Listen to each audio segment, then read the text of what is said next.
Dragon podcast. And we are also live here right now on LinkedIn. And for those on LinkedIn, you can say hi by commenting as well. And welcome everyone to the live stream. And today I have a special guest with us. And he was a guest on the Crouching Tiger, Hidden Dragon podcast recently as well.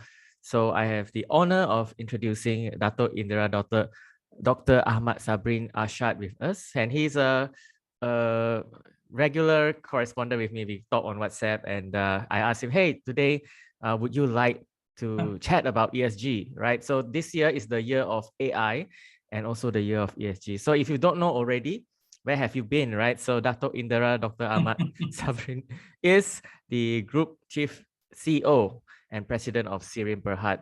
Dato, welcome to the live stream. Thank you so much, Bob. Okay, happy to be here. Yeah, as I spoken to Dato, right? Actually, he said he has not had his dinner yet, and it's taken time to spend with us. So, yeah, thank you so much, Dato. So just if you're here, you can say hi to Dato and me. So we have Cheyenne who said hi, and for the rest of you, if you would like to say hi, just type in the comments. So Dato, my first question to you, right? So today, this year, as I said, the buzzword is ESG, but a lot of people don't really understand what is the true meaning of ESG. So can you share with us what does it mean to you? Okay, Bob. ESG is actually the buzzword today. Everybody's talking about ESG, SDG, and actually it encompasses three different areas. One is environmental, social, and governance. And these are the three disciplines combined together. And it is not new. These three activities, environmental, social, and governance, has been practiced for many years. Except now they put this into one new buzzword, ESG. Sounds sexy as well. And then it creates more new consultants providing the services. But again, having said that, the intention to have ESG in any workplace is actually to preserve our planet that we live in. And by adopting the basic principle of ESG, we are preserving the planet that we live in for the future generations to enjoy. So that's in the crux. Thank you, Dato. Yeah, so like you said, it's been a buzzword. So a lot of people make it sexy, right? So, and people don't really understand what it means. So I think it is part of your mission as well to help more companies in Malaysia to adopt ESG. So can you tell us more about that? Yes, previously, before we come up with this ESG as a buzzword, we used to have this, like I said, the E part, the environment part. We got the standard and certification that defines environmental. Then we got another standard that defines social, and we got another parts of standard that defines governance. So there are three different parts. And what we are trying to do now is to put all these three elements into one. So that makes a lot easier for companies to adopt. And most importantly, when they adopt this ESG, that allows them to be able to export overseas and to get funding from many banks as well, because it looks like they are complying to the green financings, they are protecting the environment. And if I were to go back to the basic of ESG, number one, we have got this environmental. And basically what we do is to safeguard our ecological systems. Whatever that we do by addressing climate change, and we talk about climate change for years now, and reducing greenhouse gas emissions and the GHG gases, and reducing waste and environmental pollution. These are the issues that we are facing for many years. And this is part of the environmental problems that we wanted to address within this ESG. And in terms of social, we remember during COVID, we were given pressure by Western countries that some of our big companies in Malaysia do not adhere, do not observe the proper social for their workers, and they wanted to boycott Malaysia because we do not observe that. But Now what we try to do with the social governance, the social part is to elevate the well-being of the workers. And so we wanted to reduce disparities, make sure that the workers are giving the proper health and safety, and the human rights is also protected. So these are all the elements that create the good eco environment for a company. And thirdly, the governance. Governance, we want to make sure that every companies that is embracing the ESG principle will implement good corporate governance in their workplace. And we want to inculcate the culture of transparency and integrity and making the right decisions. And this will also generate values for the stakeholders and the business client as well. And we know when we're doing a lot of integrity work, a lot of transparency work, and it minimizes leakages. And we wanted to make sure that Malaysia is known for the right things, not for the wrong things. And just imagine if we can have the proper ESG principle in place, so much money can be saved. And then if we look at a very basic, people ask me, what can we do to start ESG? The first thing that you can do to start ESG at your workplace is to minimize waste. Do not throw waste and then try to recycle as much as possible. And that is the principle of ESG. And make sure that your co-workers are being protected and you address issues of integrity and good governance within the organization. So you're basically adopting the ESG principle. And why we wanted to do this one, because we wanted to achieve this Sustainable Development Goals 2050 of the net carbon zero. So that's the entire journey itself, achieving that for the country. Thank you, Dato. That is so insightful. And I just want to take the time. So this is live. This is not like our previous recording. This is live. So just want to say hi to some of the audience as well. So hi Cheyenne, hi Jiva, and hi John, and hi Zainoni, who I believe is part of SIRIM's family also. So yeah, so for those watching, if you have any questions, please comment on the LinkedIn post, and then I'll get Dato to answer your questions also. So this is a dialogue. This is not just a recording. So as well. So Dato, thanks for sharing just now so much. So in a nutshell, I would say it is to make it simpler for small companies and also enterprises to adopt ESG, because it can seem a bit complex there. Am I right? Yes.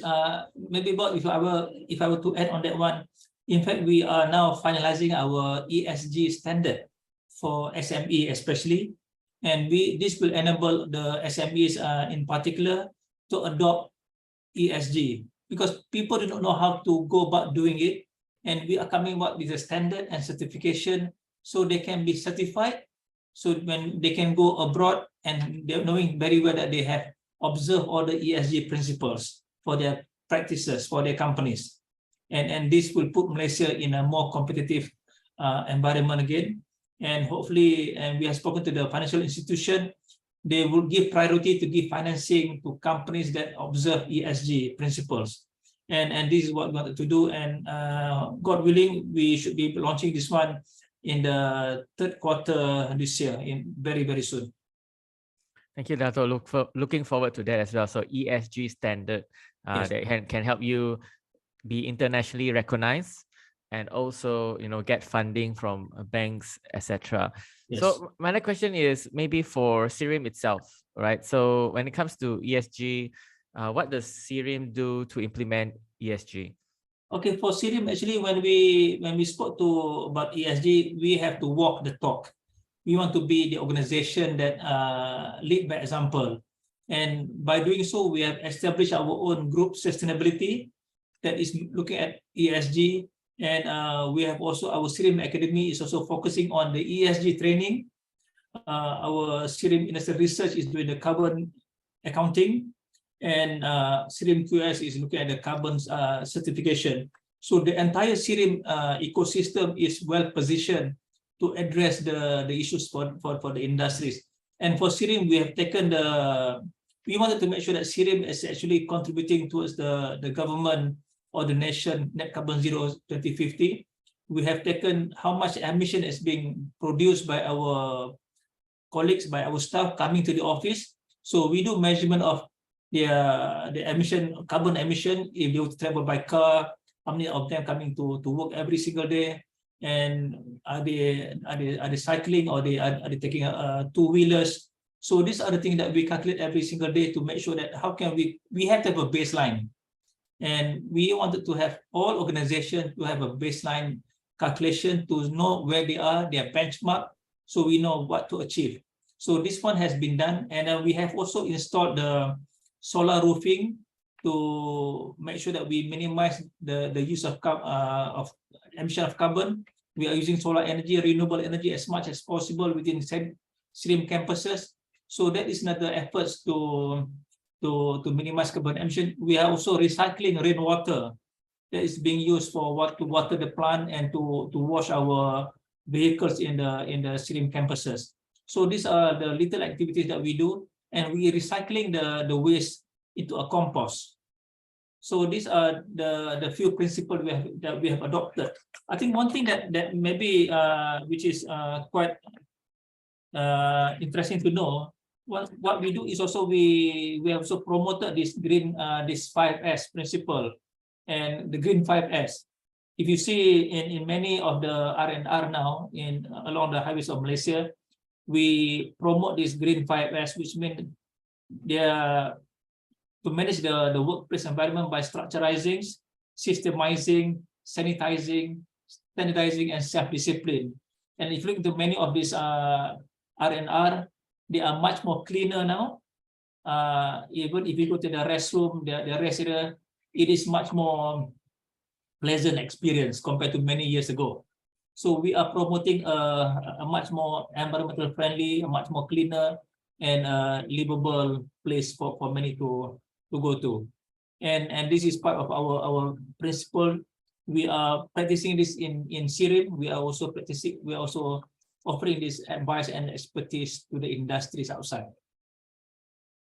Thank you, Dato. That is a lot of things that you're doing indeed, like the rainwater. I like the one where you calculate the transport to work. And I remember you telling me that you encourage some of your staff to actually do work from home to reduce the carbon emission. That's right. As well. All right. So thank you. Good to know all of that. And so when it comes to ESG, I know it's not easy to implement. And just now all the things that you said, from rainwater to reducing the waste, everything. What is your advice for Malaysian business leaders out there who are also going to implement ESG? The advice that we wanted to propose to the leaders out there is, first is to talk to us, so they can get that on the right footings, because otherwise they have many interpretation of ESG practices out there, and SIRIM as the guardian of the governance and standards for Malaysia, we want to make sure that we are giving the right advice to the industries and they understand the things correctly as well. And it is not a difficult certification of programs to adopt if they know what needs to be done. So that's what we are promoting here, that they know about ESG, but they don't know how to start doing it. And I think the best way is to talk to our many experts at SIRIM. And if you don't do that one, the least that you can do is to save and consume energy at your workplace. If you recycle, if you don't litter, if you do all that basic things, you are basically doing the ESG part for the country. Yeah, I think the most important part is to talk to SIRIM first. Yeah, that one is prime, because often we notice people make their own interpretation of ESG, and it is not aligned with what the countries or Malaysia aspire.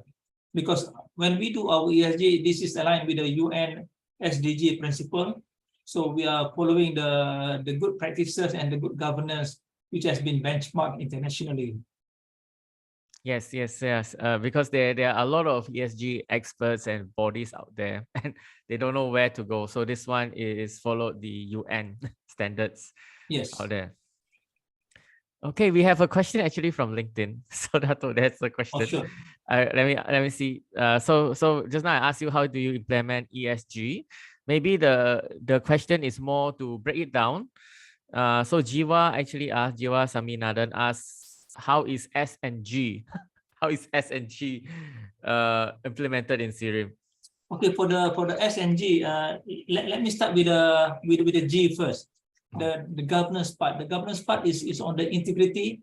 We promote this what we call as anti-bribery management systems, ABMS. This will give you the good governance and to protect you, and then to give you the governance protection for the MACC 17 capital A, which is the act, and it makes sure that you do not violate any of this integrity or the bribery issues.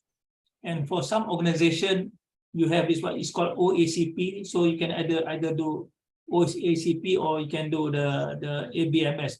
But we are promoting ABMS, and this is what we are doing, and we are promoting the certification as well. In terms of the social, we are putting all the gender equality. We want to make sure that the workplace is safe for all. We got the group business assurance in place. We want to make sure the HSE is also in place. The health, safety, and environment is in place as well. We got all this infrastructure in place, and we have the code of conducts, and to make sure that people observe all the good governance in the workplace. Thank you, Dato, for breaking that down for us. And yeah, thank you so much for your question also, Jiwa. Hope that answers your question. So just want to say hi to some of our audience who commented. So Roland Lim, thanks for commenting. He's from the Malaysian Rubber Council. And we also have Armir Tariq from Switzerland. So say hi to Dato. Okay. Hi.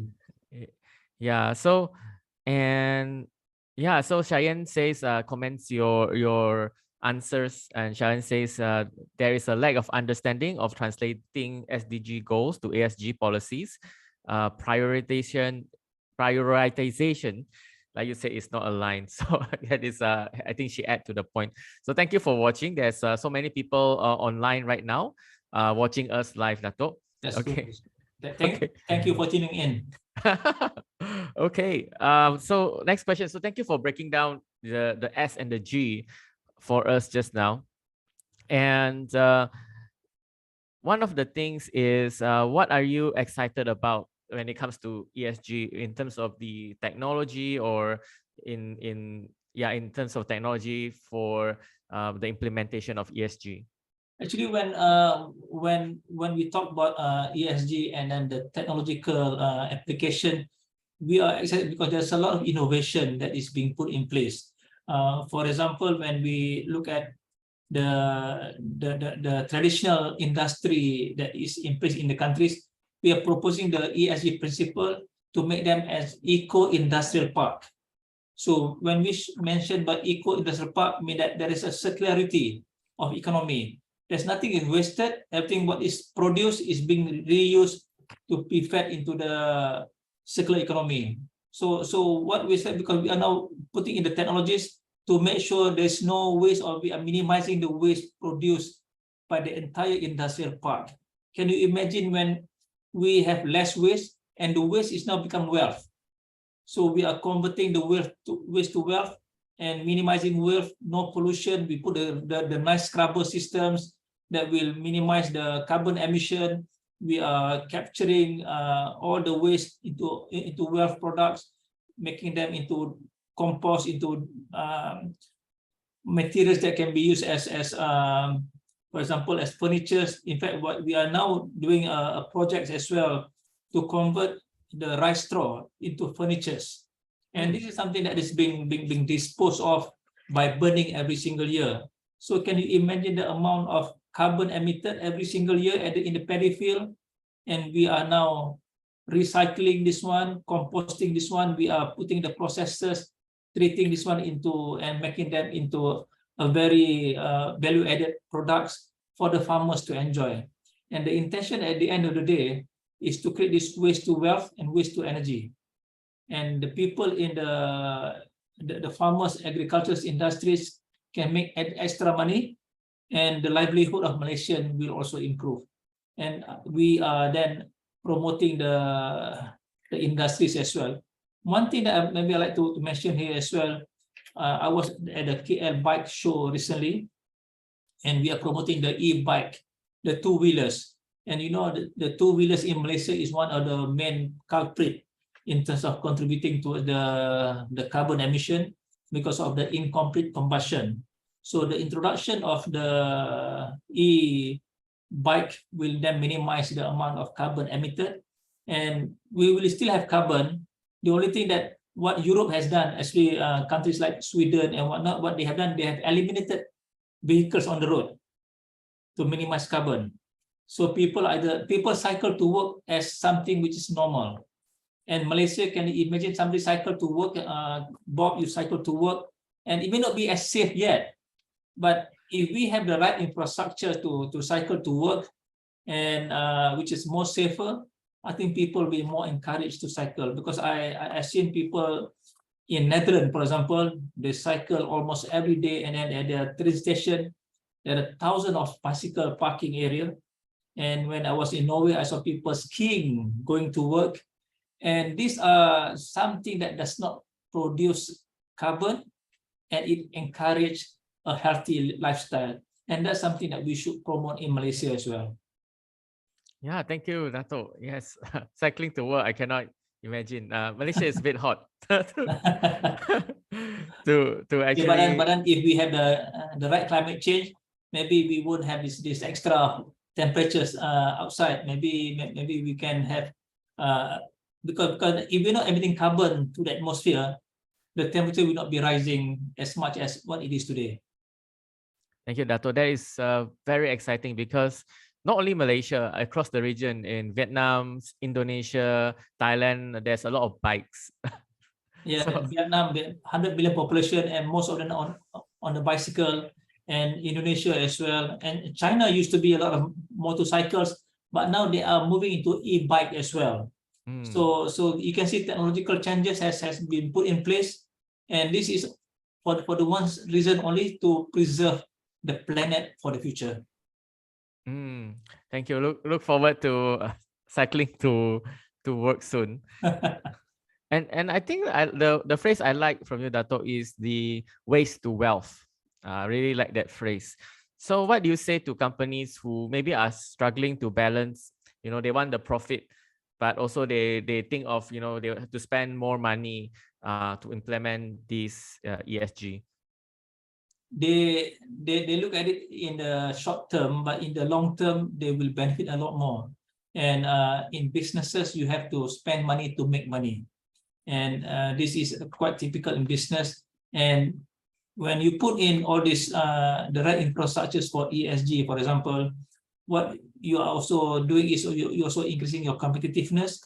You are expanding your market, and then you also be able to go global, because then you will attract attention from global business. And even today, we have businesses wanting to go global, and European countries especially has put this into practice, that you must be ESG certified. And if we are not putting that particular guidance in our practices, we'll be left behind. And this is the time to do it, and this is the time when Malaysia can take that leadership in ESG and having this principle ahead for all of us. Thank you, Dato. Yes, I remember one of the latest news is when you know, foreign companies like Tesla, when they choose to invest in certain countries, they also look at the ESG standards as well, whether the companies in the country are following these standards also. Yeah, if you look into the 2-3 years ago, there was a report by Deloitte and report by different financial service companies. There are almost $1 billion has been channeled to fund projects that is ESG compliance, and now the pressure is much more on the companies to comply. If you are non-compliant to ESG, you'll be left behind, and nobody wanted to do business with you anymore. The banking sectors, for example, if you look at ESG friendly products, and eco-labeling is something that we do to make sure that you can go green. And I think at the end of the day, people are very much concerned that we want to protect our planet Earth that we live in today. Thank you, Dato. Yeah, that is something that is also important for the next generation. So I believe if you implement ESG as well, it will also help you to attract the younger generation as well as the talent. So maybe the next question is, how do you ensure that the ESG efforts are impactful, right? So maybe, so I've heard also like some people tried to do something and actually in the end it caused more harm than good it brings to the environment. Okay, what we do in place in the SIRIM especially is we have what we do when we do the calculations of the ESG emission and whatnot, the activities that we do, it has to be, you have to calculate all these activities. And then the most important thing is the measurements. And then we do plot this against your financial revenues as well. And we want to be able to link up between ESG activities into financial revenues, because businesses, for them, is about making more money.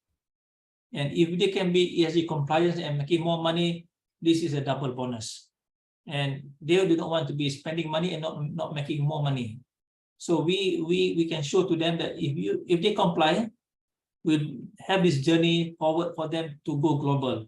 Because sooner or later, when we put this enforcement, the acts together, that they must comply towards the ESG requirement, if they don't comply, they may not be able to sell their products anywhere. And what happens to the businesses? Businesses will be closed down. And that's why it is important to have this measurement. And this measurement and certification is done by SIRIM, which is a third party, which is give you the third party verification and the third party assessment of your ESG activities. And I cannot stress this the importance of doing this verification, because it will give you the third party assessment to all without fear or favor. We are neutral. Yes. Thank you, Dato. Yes, get the right certification, right standards that is recognized internationally as well. So yeah, Dato, I think thank you for the time for having this conversation with me on ESG, which is so important. Anything else you'd like to share or anything you'd like to say to the LinkedIn audience before we go? I just wanted to share that the ESG, do not be scared about ESG. And it may be the buzzword today. And this is something like the AI as well. Artificial intelligence, IoT, these are all the AI that we are not so used to. But today, ESG is no longer sexy. It is in place. And please, and I said, please talk to SIRIM to get more advice and more consultation. In fact, on the 7th of September, we are having the seminar, the webinar, and please join this one so you get more understanding of ESG in practice for the businesses. Thank you. Thank you, Dato. I will also put the links in the description later as well. Thank you. So everyone, please follow Dato. So if you're watching this, please follow Dato Indera, Dr. Ahmad Sabirin Arshad. He is one of the top 10 CEOs to follow on LinkedIn in Malaysia. So please do follow him and connect with him as well. Thank you so much. Thank you, Dato. And thank you everyone for watching. And please connect and see you again soon. Okay, bye-bye. Right.